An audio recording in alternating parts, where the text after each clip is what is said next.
Donc aujourd'hui, je ne veux pas dire nouvelle maladie, mais en tout cas nouveau moyen de faire le diagnostic, nouvelle définition même de la schizophrénie. Et le traitement dans cette affaire, nouveau traitement ou bien le même traitement qui a évolué? Oui, alors là, vous touchez un point très sensible.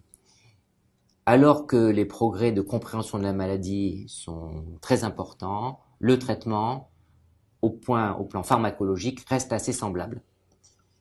Ça s'appelle les neuroleptiques ou les antipsychotiques.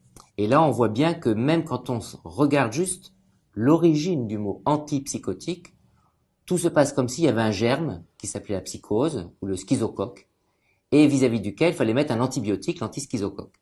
Et on voit bien que ce modèle ne marche pas sur cette maladie, car on vient de le voir, c'est une maladie dynamique. Donc la nouvelle conception qu'on a sur le mode d'action des médicaments, donc des anciens médicaments qu'on considérait comme des anti-hallucinatoires, comme des anti-symptômes négatifs, comme des anti-autistiques, comme des anti-quelque chose. On parlait de modificateurs du comportement Voilà. également. Eh bien, la nouvelle manière qu'on a de les voir, c'est de les considérer comme des modulateurs des informations cérébrales.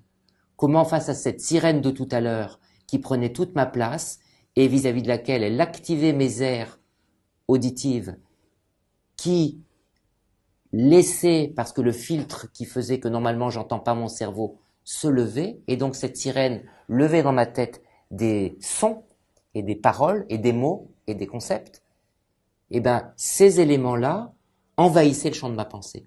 Donc qu'est-ce que va faire l'antipsychotique? Il va diminuer cette hyperréactivité auditive.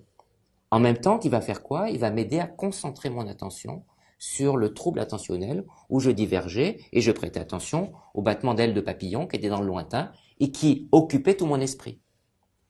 Donc du coup, le même traitement, on considère qu'il soigne, mais pas par le même mécanisme.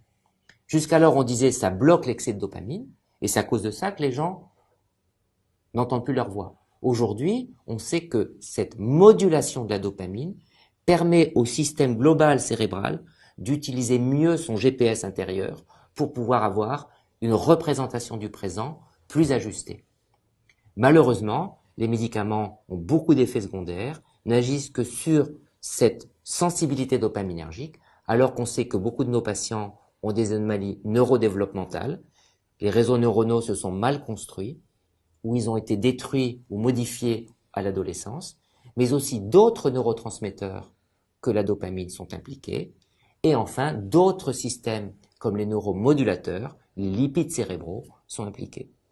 Donc aujourd'hui, on ne touche avec nos traitements qu'un tout petit bout du camembert qui permettrait de comprendre comment améliorer nos patients.